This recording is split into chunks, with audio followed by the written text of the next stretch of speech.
अभिमन्यु की शादी को 5 साल हो चुके थे, लेकिन अभी तक उनका कोई बच्चा नहीं हुआ था।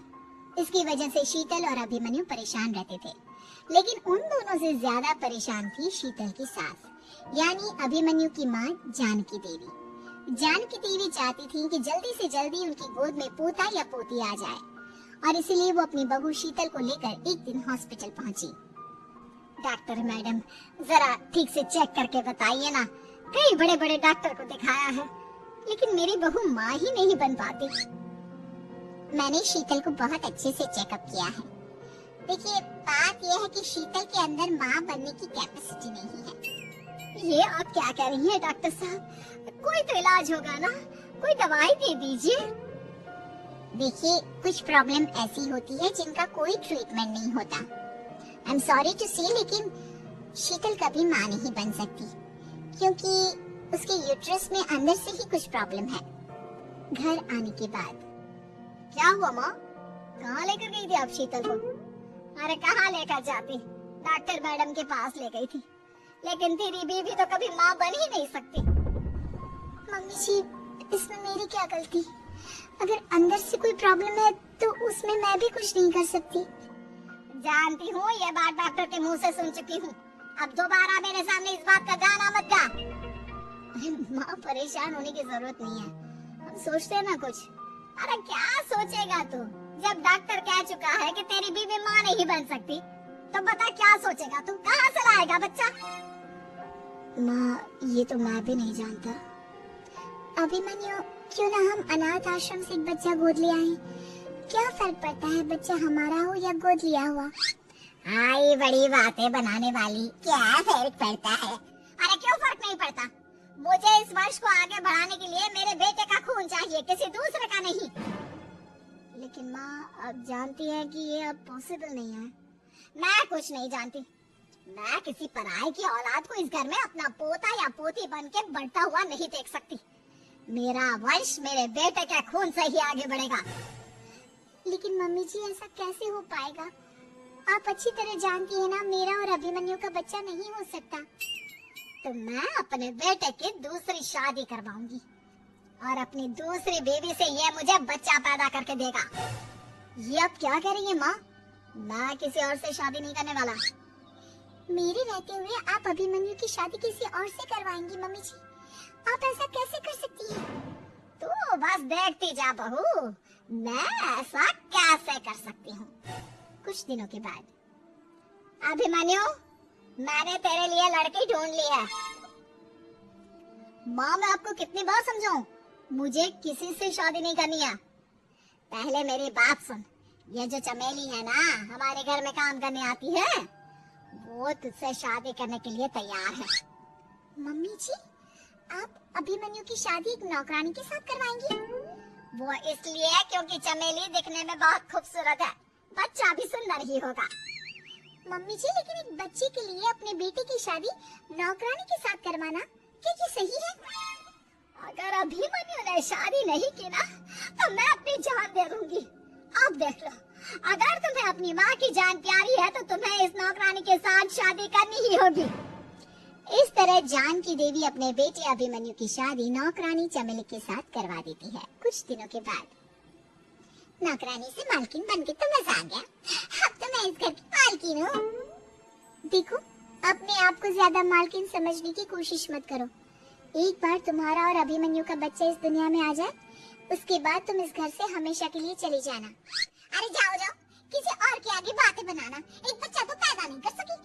बढ़िया, जाओ जाकर मेरे लिए कॉफी बना कर लाओ। नौकरानी मैं हूँ या तुम? मम्मी जी, देखिए ना, शीतल मुझसे किस तरह से बात कर रही है। शीतल, तुम्हें पता है ना चमेली प्रेग्नेंट है, मेरे बेटे के बच्चे की माँ बनने वाली है। वो जैसा कहती है वैसा करो। लेकिन मम्मी जी, वो मुझे नौकरों की तरह ट्रीट कर रही है। अरे तो करेगी ना, वैसे भी बहू तुम हो किस काम की, एक बच्चा तो पैदा नहीं कर सकती। जाओ अब घर के सारे काम करो और चमेली को आराम करने दो। थैंक यू मम्मी जी, भगवान आपका भला करे। आप नहीं होती तो मैं नौकरानी से महारानी कैसे बनती? देखो, तुम्हें जो चाहिए सब मिलेगा, खूब खाओ पियो, मजे की जिंदगी जियो। लेकिन बस मुझे एक बच्चा पैदा करके दे दो। कुछ दिनों के बाद, मम्मी, बच्चे के लिए आपने मेरी शादी चमेली के साथ करवा तो दी, लेकिन दिन और रात का चैन मिट गया है। सारा दिन शीतल और चमेली की बहस चलती रहती है। अब शीतल को इस घर में रखने से क्या होगा? मैं तो कहती हूँ उसे घर से निकाल दो। है भी किस काम की? मैं ऐसा नहीं कर सकता माँ, वो मेरी पत्नी है, उससे बहुत प्यार करता हूँ मैं। तुम्हारी पत्नी चमेली है, चमेली, उससे प्यार करो। अरे तुम्हारे बच्चे को जन्म देने वाली है वो। अभिमन्यु, मैं खुद ही इस घर से चली जाती हूँ। वैसे भी अपने ही घर में नौकरों की तरह रहकर परेशान हो चुकी हूँ। घर की नौकरानी मेरे ऊपर हुक्म चलाती है। वो तुम्हारी पत्नी बन चुकी है। अब मेरा इस घर में क्या काम? अभिमन्यु की बार बार रोकने पर भी शीतल उस घर से चली जाती है। कुछ दिनों के बाद चमेली एक बच्चे को जन्म देती है। भगवान ने मेरी सुन ली। मेरे बेटे का घर भर गया। उसका अपना बच्चा इस दुनिया में आ गया। मम्मी जी, बच्चे को हाथ लगाने से पहले मेरी एक शर्त सुन लो। तुम कहना क्या चाहती हो चमेली? आपकी मम्मी को बहुत शौक था ना अपने पोते को खिलाने का। अब देखो, इस दुनिया में हर चीज की कोई ना कोई कीमत तो होती है। तुम अपनी आधी प्रॉपर्टी मेरे नाम कर दो, बच्चा तुम्हारे नाम। अरे लेकिन मैंने अपने बेटे से तुम्हारी शादी करवाई है। अब ये सौदेबाजी कहाँ से आ गई?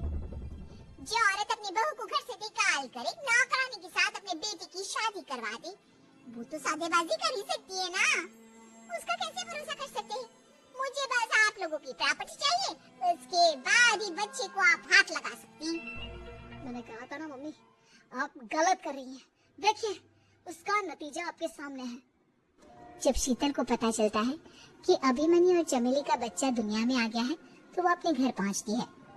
अभिमन्यु, कहाँ है आपका बच्चा? क्या मैं उसे देख सकती हूँ? कुछ भी मत पूछो शीतल। माँ की हुई एक गलती हम लोगों पर भारी पड़ रही है। वो नौकरानी अपनी औकात पर आ गई है और अब हमसे अपनी आधी प्रॉपर्टी मांग रही है, वो भी बच्चे के बदले में। एक बात कहूँ अभिमन्यु, आप उससे कुछ भी देने से मना कर दो। अरे कैसी बात कर रही हो? मेरे बेटे की औलाद है उसके पास, ऐसे कैसे मना कर दे? मम्मी जी, वो अभिमन्यु का बच्चा नहीं है, वो चमेली और उसके बॉयफ्रेंड का बच्चा है। ये तुम क्या कह रही हो शीतल? ये देखिए वीडियो। चमेली और उसका बॉयफ्रेंड आपस में बातें कर रहे हैं कि उन दोनों ने मिलकर आपको बेवकूफ बनाया है और अब इस बच्चे के बदले आपसे प्रॉपर्टी भी हड़प लेंगे। हे भगवान, ये मुझसे क्या हो गया? ना तो बच्चा मिला और अपने बेटे की नौकरानी के साथ शादी करवा दी सो अलग। अब क्या होगा? मुझे माफ कर दो शीतल, मेरी वजह से तुम्हें बहुत तकलीफ हुई है। अभिमन्यु, मैंने कहा ना, उस नौकरानी को उसके बच्चे सहित इस घर से बाहर निकाल दो। लगता है मेरे अभिमन्यु का बाप बनने का सपना अधूरा ही रह जाएगा। अभिमन्यु, अपनी मम्मी से कहो कि परेशान ना हो। आपको याद है एक बार हम एक IVF सेंटर गए थे, मैंने फिर से वहां जाकर बात की थी और आपको पता है इस बार मैं प्रेग्नेंट हूँ, क्योंकि हमने वहां पर प्रोसीजर करवाया था जिसकी वजह से मैं प्रेग्नेंट हो गई थी। और इस बात का पता मुझे बस कुछ महीने पहले ही लगा है।